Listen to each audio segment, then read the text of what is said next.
So what did you want to ask me properly? Majlis Masters? What's it all about? What's it all about? So, like you, I'm sure, I've been working now for 35 years and have attended incredible number of events over the years, of networking events, and pretty much didn't enjoy any of them.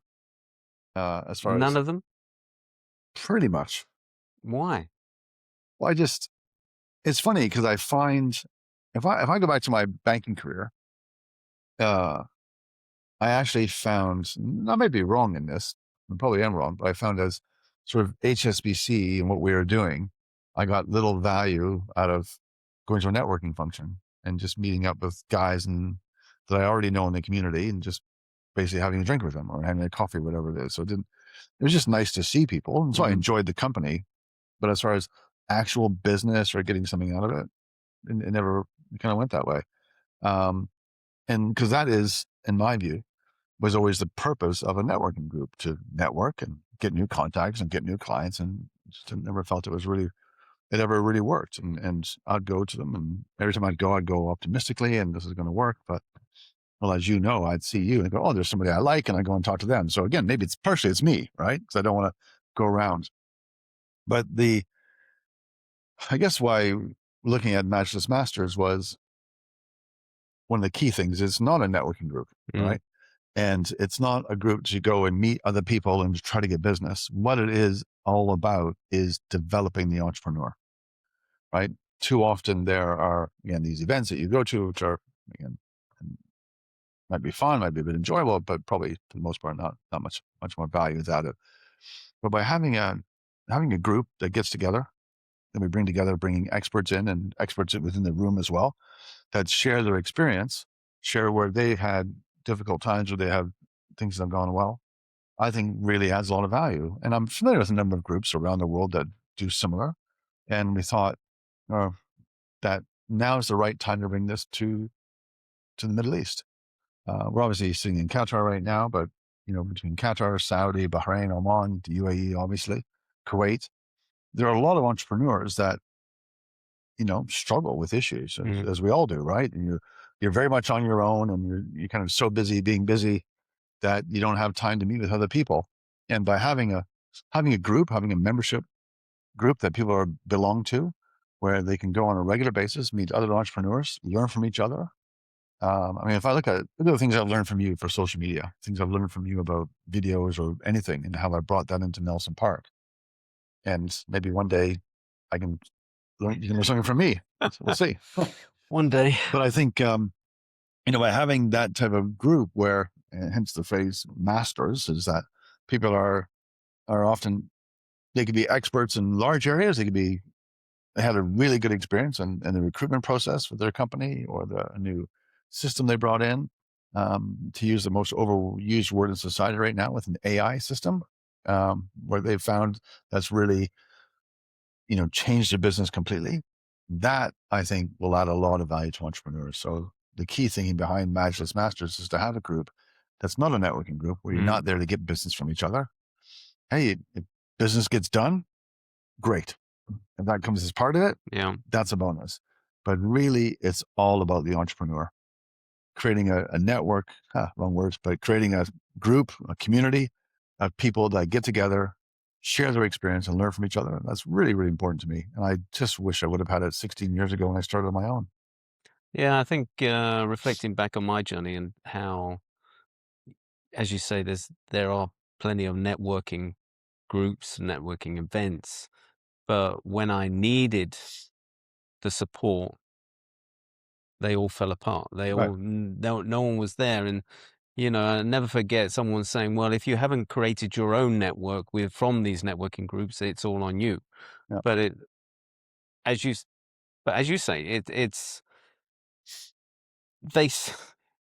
there is that where you meet familiar people, and that's the normal thing that you do. You gravitate to people that you know, and then you might find other people. But generally within that event, you don't really build a relationship. It takes time. And to trust someone as well, to give Yeah. information across that, you know, you might be going through. And also I feel that a lot of the networking events, it's like, look at me, look Yep. how successful I am, look at my suit, etc., etc.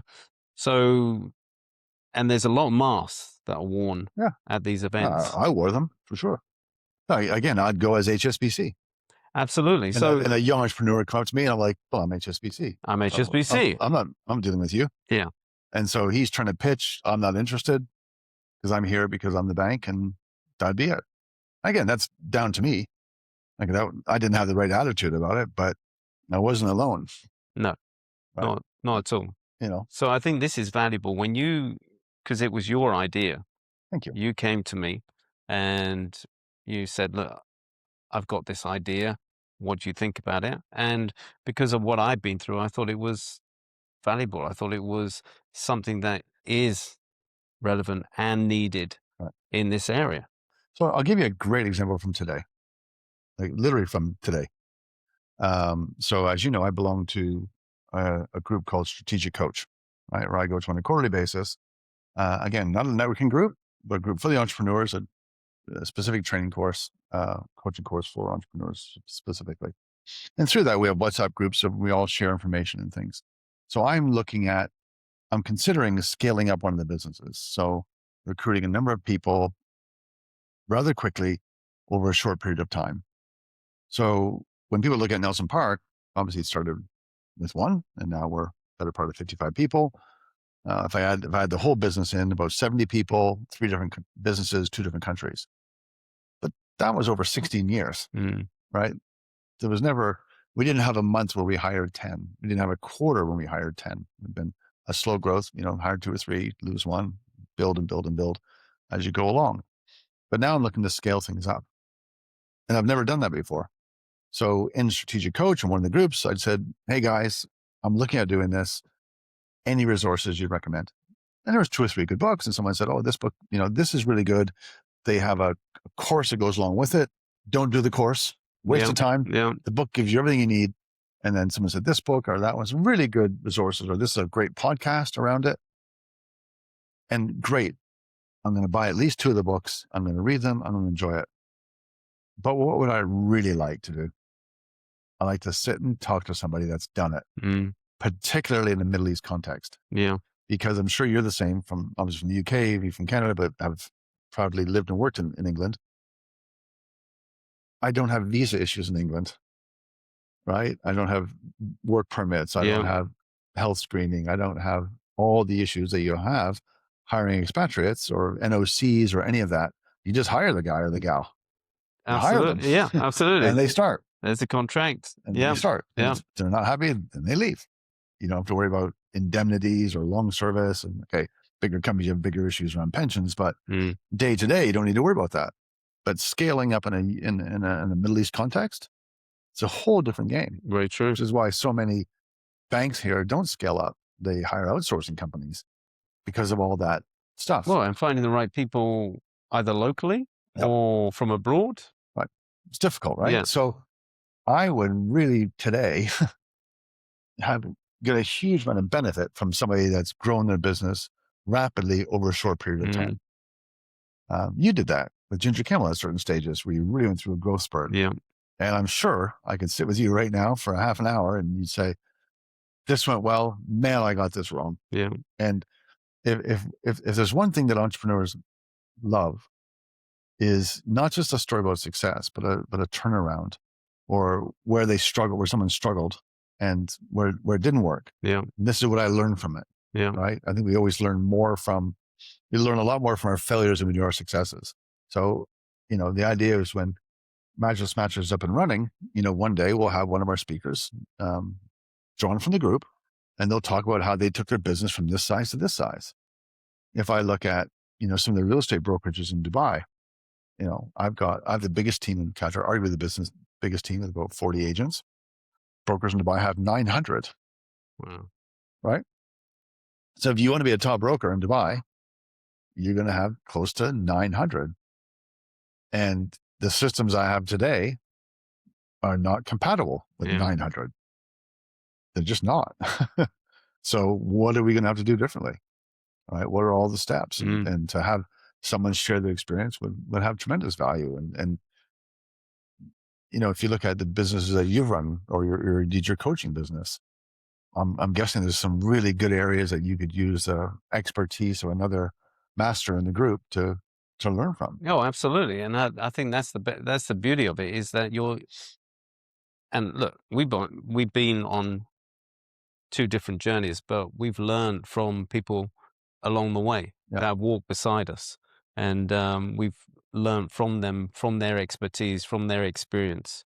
And the Majlis Masters would just bring that together in a room where people appreciate each other's journeys Yeah. that they've been on. Yeah. That there's a space for people to listen, for people to share their ideas, to share their experiences, to share, as you say, their failures. Yeah. And and that's the key to learning, is through failure, Yeah. which isn't talked about a lot in this region. So Right. this will be unique Yeah. in a way that, no, we embrace that Yeah. because we all learn from that. When as we've been talking about building the group, what are you looking for? Because when we talk about the type of people we want in the organization, what are you looking for? What do you think are some of the key attributes of people that we want to have as part of the community? Good question. I see it as a range. I see where I am now and what I've been through. I want to see people that have struggled, that have failed, that have done it and then lost it. And there's a few that I've spoken to that you don't realize that where they are now has been a journey of, winning and losing. Oh, yeah. And I want to hear how it was when they were losing. Mm. And we know a few people that have gone through, various businesses, Yeah. winning and then losing. Yeah. And then how does the environment work with you or against you? Yeah. And how they bounce back. And how they bounce back. Yeah. Absolutely. So, and I love I love the energy of an entrepreneur as well. Because I remember what I was like when I was on that journey, and I'm sure you do as well, of being on that crazy journey at the beginning where you've got the idea. Yep. And it's just like, okay, here I go, stand back. Yeah. And it will be nice to walk beside them as well, to let them know that it's not all about, where you're going. You've got to look after yourself on that journey, because you've been on the journey as well, where life is happening at the same time. Yeah. It's not just you and the business, it's you and the family. Yep. Oh, Yeah. new partner, new children. Yep. It's all happening at the same time. And how do you balance that as an entrepreneur? And where people, these startup organizations or incubators don't really talk about that. It's all about, what's your idea? How can we sell it? How can you get investment? No, what about you? What about you? This is you. How are you going to survive the journey? Mm. Where are you on that life journey? Who have you got going with you? Mm. Who's supporting you? Yeah. So to bring that all into the mix, into a room where people are listening, people have been on that journey, people are just starting on that journey, just that whole mix. Yeah. Yeah.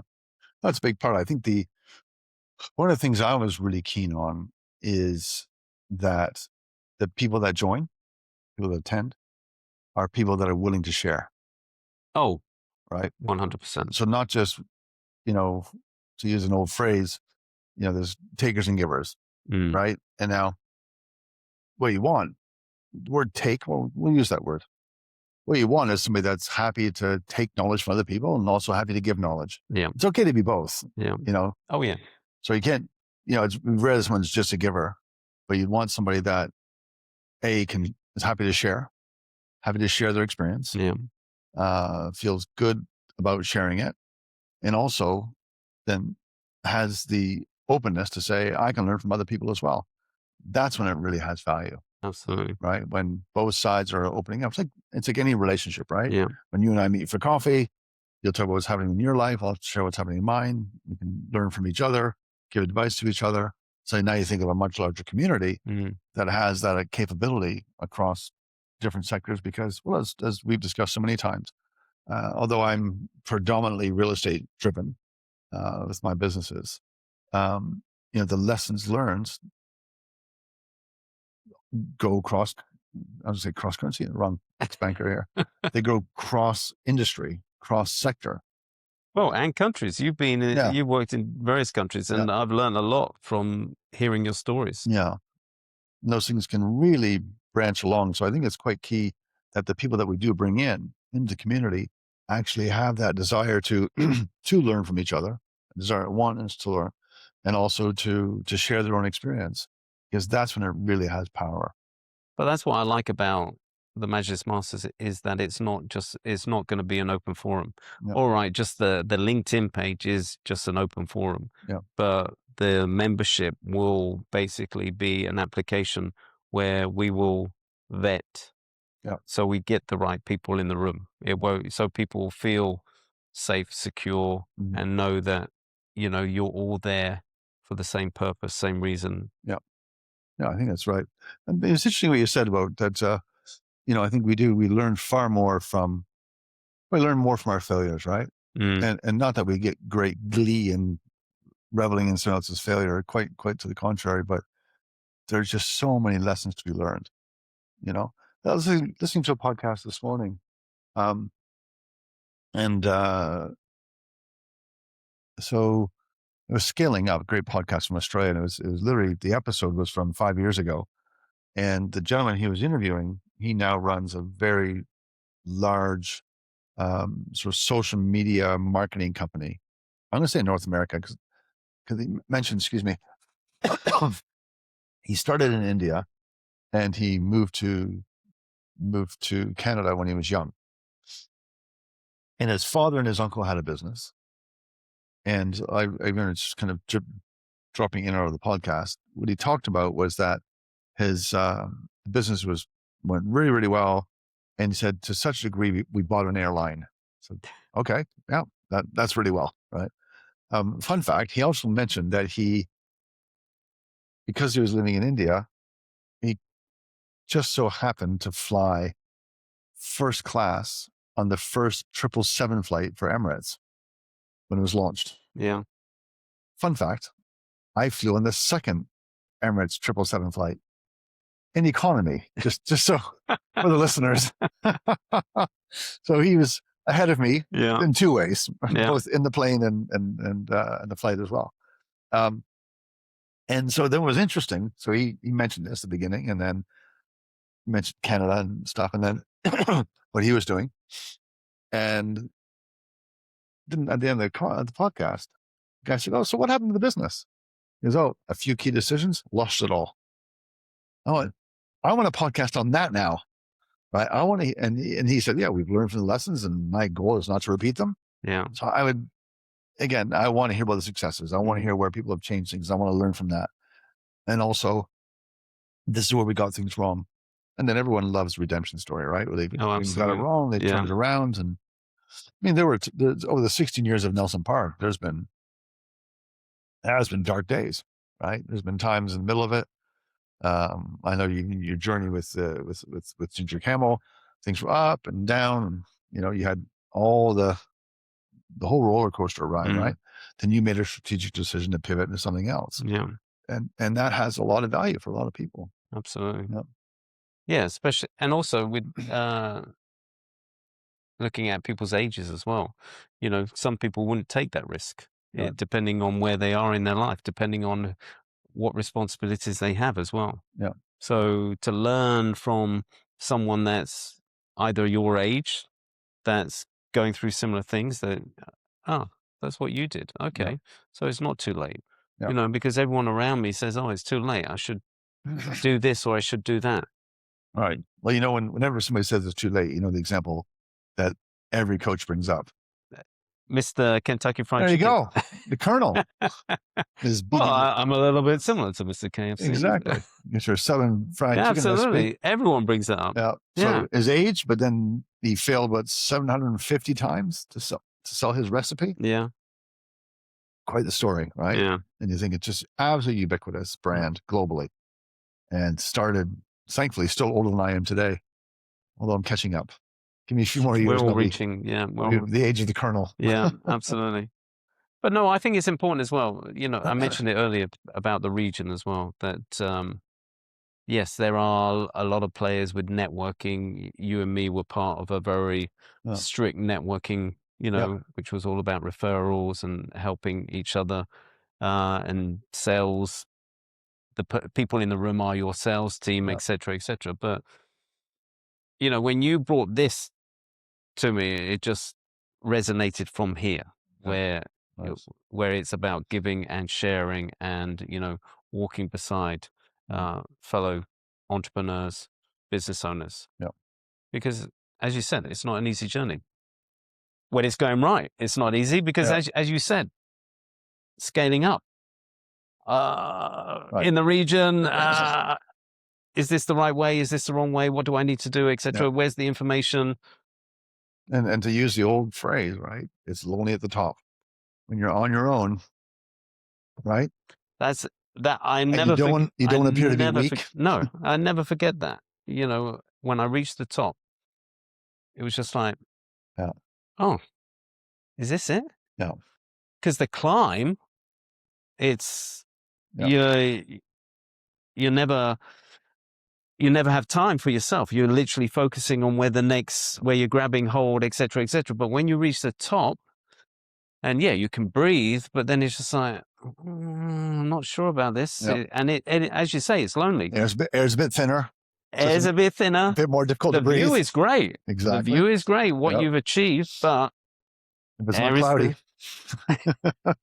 oh no, you're more susceptible for Yep. the wind, the rain, the thunder. Yep. You're right at the top. But the climb is interesting because you build a team to support you on that climb and you're working together, but you're the first one when you reach the top and you feel it and you're on your own.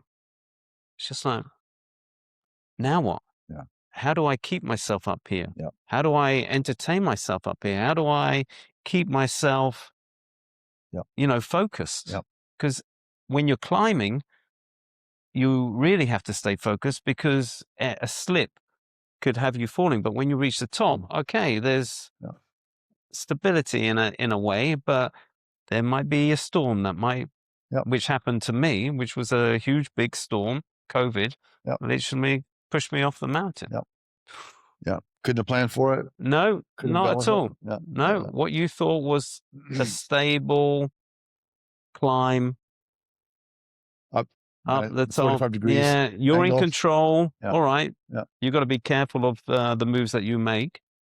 But I got there. But then that storm, Yeah. not expecting. It can be, well, it is devastating, right? And I think just coming back to this idea that when you're,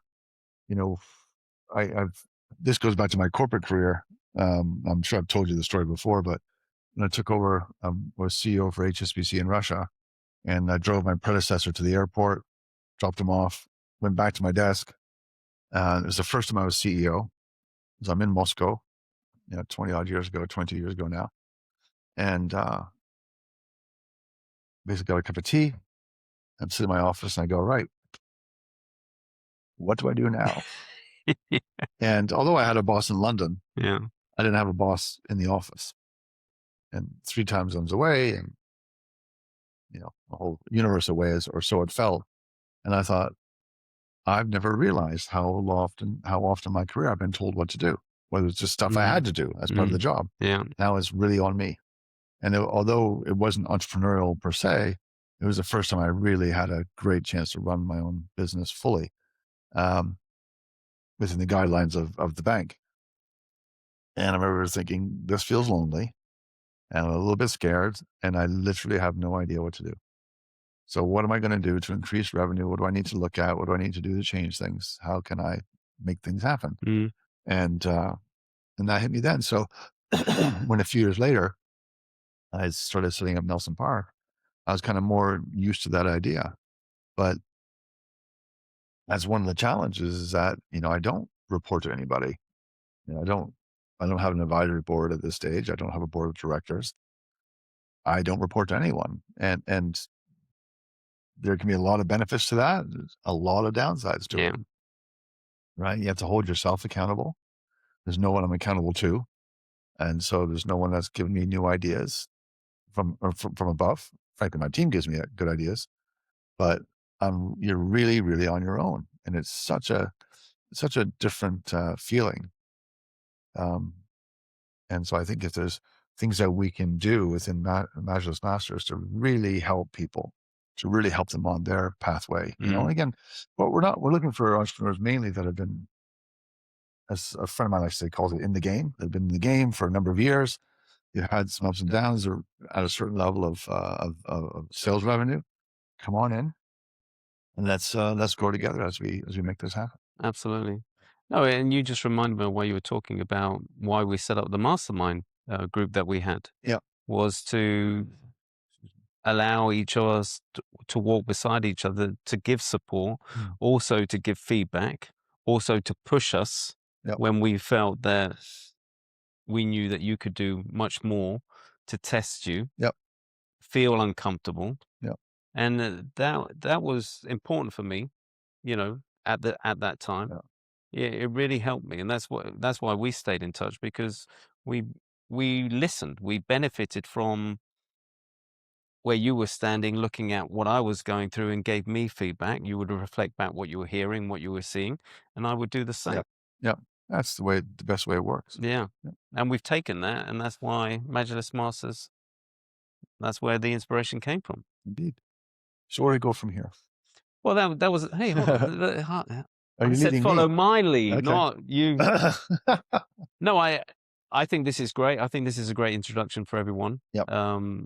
And also, what I've noticed with social media, I know I used to make a lot of noise. I used to put a lot of noise out there, but at the time, there But like wasn't. doing sports day in a camel outfit. It did. Yes, the anniversary of that now, right? No, it wasn't sports day. Was it it was not? it was the Urdu Marathon. Okay. I think it was one of the first ones where Okay. I turned up in a camel outfit. As you should. But yeah, Yeah. no one else dressed up. Indeed.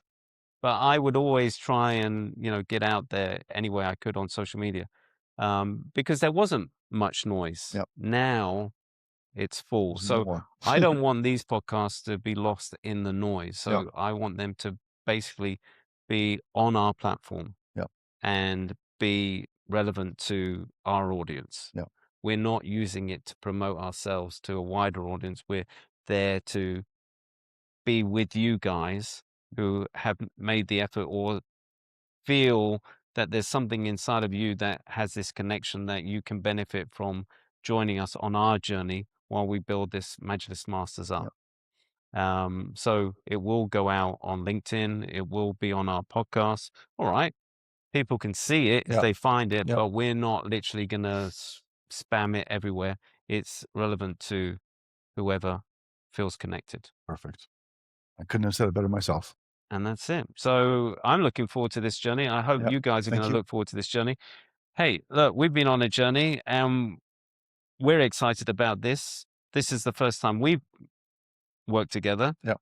And I'm looking forward to that, because we bring different skills to this platform. Yep. And, I'm more the, well, no, Let's just say it. It's the last time you'll see me in jeans. yeah, this is It's a holiday today in Doha. Actually, Jeffrey phoned up earlier and said, "Is it all right if I just come a little bit casual, blah, blah, blah?" And it's just like, yeah, I'm always casual-ish. So, I think it's a great way to start, because it's just like that people will see us in different ways, in the way we show up. But we're going to take this very seriously, and we're looking forward to this journey. And the journey is to a launch event, which will be around the beginning, mid-October of 2026. That's what we're aiming for. And hopefully, if you're watching this and you've watched it to the end, hope you can be part of that. Fantastic. Thanks very much. Thank you. Thank you. Thank you. Pleasure. Let's shake it. Indeed. All right. Take care. Thank you.